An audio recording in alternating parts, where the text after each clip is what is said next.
Twitter CEO Jack Dorsey admitting his company is more left-leaning than right. Are we doing something according to political ideology or viewpoints? And we are not, period. We need to constantly show that we are not adding our own bias, which I fully admit is more left-leaning. Social media giants have recently been accused of banning conservatives on their sites, like our next guest, who claims he's been shadow banned from Twitter and even met with company officials about it. Here with more on what they had to say when he confronted Twitter, the president of the Security Studies, Jim Hansen. Jim, what makes you think you're shadow banned?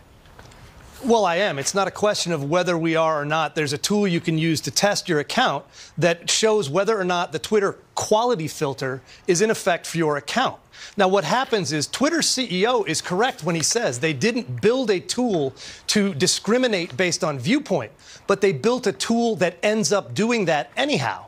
And it's because liberals are much more likely to report an account for abuse, to block accounts, to use all the tools that Twitter gave them to complain about content they don't like. They do it, according to studies, 3 times as often as conservatives. So Twitter's quality filter counts up each one of these black marks and says, geez, these must be bad guys because they say things that make people mad. And eventually that puts you in what Twitter calls low quality, and then your tweets are no longer seen by as many people as they were before. We've got definitive proof of that.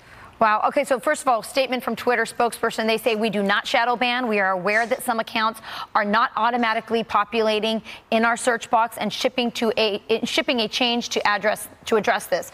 To be clear, our behavioral ranking doesn't make judgments based on political views or the substance of tweets, as you said. So here's my question. It's a private business, but we also know it's the town square, if you will, for a lot of people. So are they inviting the government to come in and regulate them? What's the answer here? Security Studies Group put out a fact sheet on our website, securitystudies.org, that details how this is happening and the damage it's doing both to our information landscape, that public square you mentioned, and the political discourse. Because right now, conservatives and Republican candidates are disproportionately affected by this limiting of their exposure.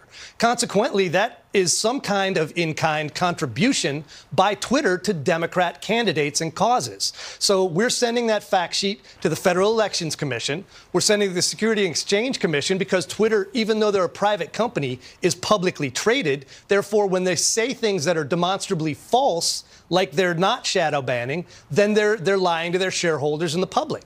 So we don't want the government to have to do this. We want Twitter to fix it. We just want a level playing field so the best ideas can win. Yeah, there was word and there was predictions that the social media conglomerates were going to rebalance things in the midterms, and we're seeing it right now. But they didn't plan on this type of backlash, which you're experiencing, and Jim Hansen's making sure to get that word out. Jim, thanks. Thank you, Jim. You got it. All right, so he's still pushing back. Meanwhile, a reporter tries to get Tiger Woods to trash the president in his post-game tournament conference.